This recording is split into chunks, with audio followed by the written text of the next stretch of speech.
रमन के मस्तिष्क में विस्मयी प्रश्न चिन्ह विराजमान था। उसके अंतःस्थल में शौक और क्षुब्धता छुपी हुई थी। मटियाले रंग की झलक उसके चेहरे पर पुती हुई थी। वह चिंतातुर दिखाई पड़ रहा था, क्योंकि कल उसे सरकारी काम की वजह से पटियाला जाना था। उसने गहरी निश्वास छोड़ी और अपने आप ही नकारात्मक ढंग से सिर हिला दिया। उसे बेहद अफसोस हो रहा था, लेश मात्र भी उल्लास उसमें नहीं था। आखिर वह क्यों चिंतित था? कारण था महीने की अंतिम तिथि। भला अंतिम तिथियों में कर्मचारी के पास पैसे कहाँ से आए? उसने अटैची केस से बटुआ निकाला। कुल 70 रुपये देकर उसका रंग फीका पड़ गया। अभी वह ख्यालों में गुमसुम था कि उसकी बेटी पापा पापा कहते हुए उससे लिपट गई।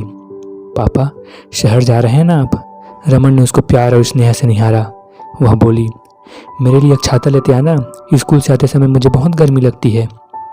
क्यों नहीं, जरूर लाऊंगा, वह जल्द में कह गया, मगर उसके हृदय में खलबली मची हुई थी।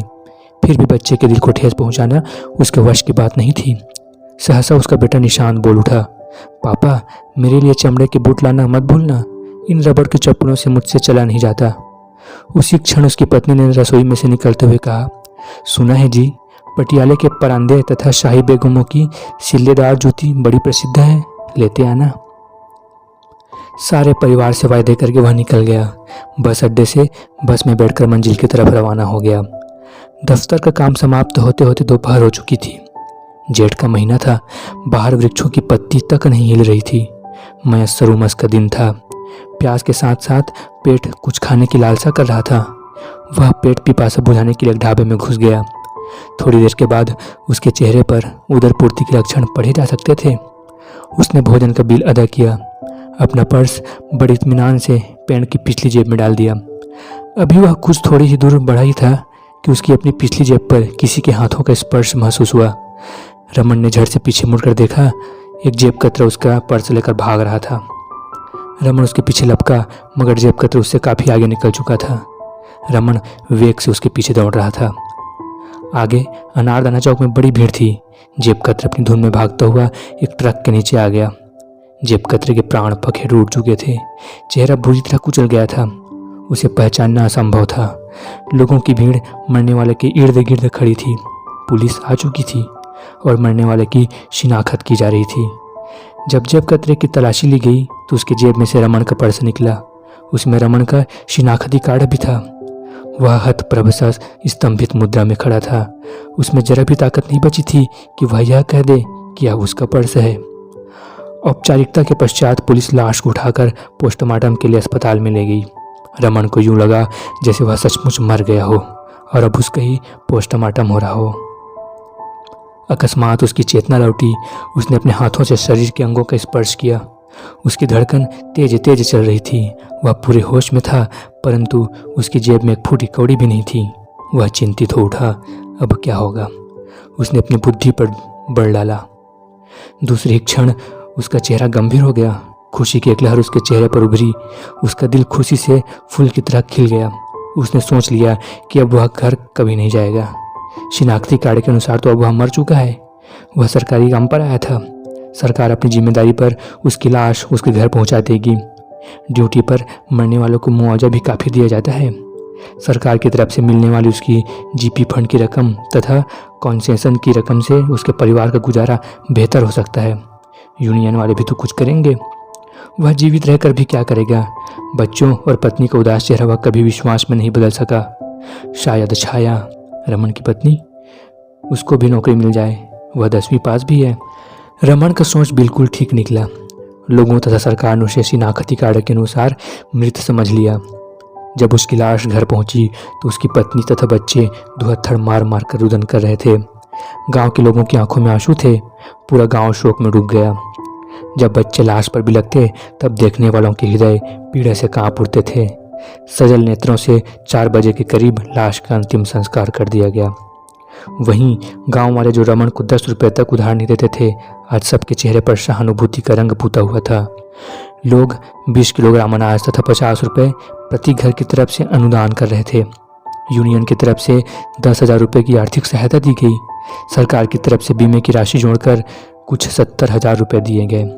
धन का अंबार देखकर रमन की पत्नी को यूं लगा जैसे उसका पति मरा नहीं, अपितु कोई लॉटरी निकल आई हो। अब तो रमन की जगह उसे नौकरी भी मिलने वाली थी। देखते ही देखते रमन का कच्चा मकान कोठी की शक्ल में बदल गया। छाया को नौकरी मिल गई। 20,000 रुपये उसने फिक्स डिपॉजिट करवा दिए। बच्चों को उसने अंग्रेजी स्कूल में भर्ती करवा दिया। दूसरी तरफ रमन सोच रहा था कि अब वह क्या करे, कहाँ रहे और किधर जाए। क्या उसे यहीं कहीं प्राइवेट नौकरी कर लेनी चाहिए? नहीं, इस तरह वह कभी न कभी पहचाना जा सकता है। तब क्या करे? एक प्रश्न चिन्ह उसके दिमाग में कौंधने लगा। वह सिर पकड़कर एक वृक्ष के नीचे बैठ गया। एकाएक एक साधु उसके समीप से गुजरा। रमन का मस्तिष्क क्रियाशील हो उठा। अपने प्रश्न का उत्तर उसे मिल गया था। क्यों ना वह भी साधु बन जाए। हिंदू समाज में साधु महात्माओं को बड़ी श्रद्धा से देखा जाता है। कम से कम वह भूखा तो नहीं मर सकता। सबसे पहले वह गुरुद्वारे में लंगर खाता रहा। फिर उसने शिव मंदिर में 2 दिन काटे। बाद में शेरावाली धर्मशाला में 3 दिन गुजारे। इस अवधि में उसके वस्त्र बड़े मैले कुचैले हो चुके थे। उसकी दाढ़ी बढ़ गई थी। देखने वाले सचमुच उसे साधु समझ रहे थे। अब तो उसने साधुओं वाले कपड़े, हाथ में लोटा और बदन पर कंबल ओढ़ रखा था, जो उसे एक श्रद्धालु द्वारा दिया गया था। अपने देश के हर पवित्र धाम की उसने यात्रा कर ली थी। कुरान शरीफ, रामायण, गुरुवाणी उसको जुबानी याद हो गई थी। साधु बने उसे 10 वर्ष का अंतराल हो चुका था। उसकी दाढ़ी भी अब सफ़ेद हो चुकी थी। उसका फुर्तीला शरीर अब ढल चुका था। जब वह घर से निकला था तब उसका लड़का 12 वर्ष का था और उसकी लड़की 8 वर्ष की थी। अतीत की स्मृतियां उसे सताने लगी। विरह की तड़प उसे घसीटकर गांव तक ले आई। जिस दिन रमन अपने गांव पहुंचा, उस दिन उसकी लड़की की बारात जा रही थी।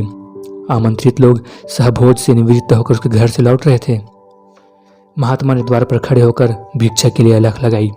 उसकी पत्नी बाहर निकली और कहने लगी, अंदर आ जाइए महाराज, प्रसाद खाकर ही जाइए। आज बड़ा भाग्यशाली दिन है। मेरे बेटे की आज बारात जा रही है।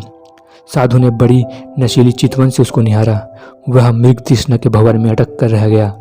आसपास के वातावरण की उपस्थिति को देखकर वह सजग हो उठा और बोला, जुग जुग जिए तेरा लाल, बुलंदर तकदीर का मालिक बने। उसने देखा उसका पुत्र सुंदर नवयुवक बन चुका था। फिर उसकी नज़रें अपनी बेटी पर पड़ी, जो लंबाई में अपनी माता से बढ़ गई थी। साधु का मन रहस्यमयी मुस्कान से खिल उठा।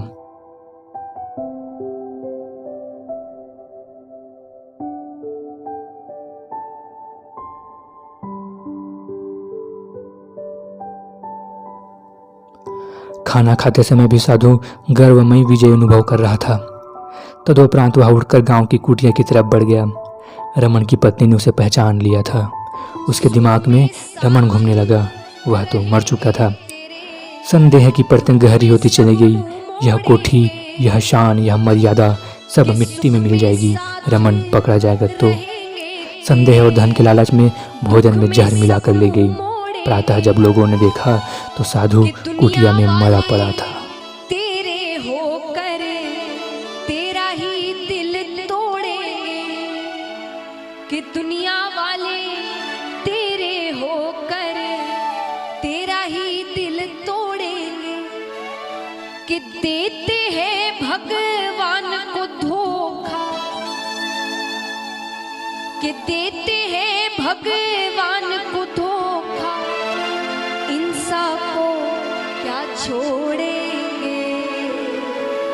कसमें वादे प्यार वफा सब बातें हैं, बातों का क्या, कोई किसी का नहीं ये झूठे नाते हैं, नातों का क्या। कसमें वादे प्यार वफा सब बातें हैं, बातों का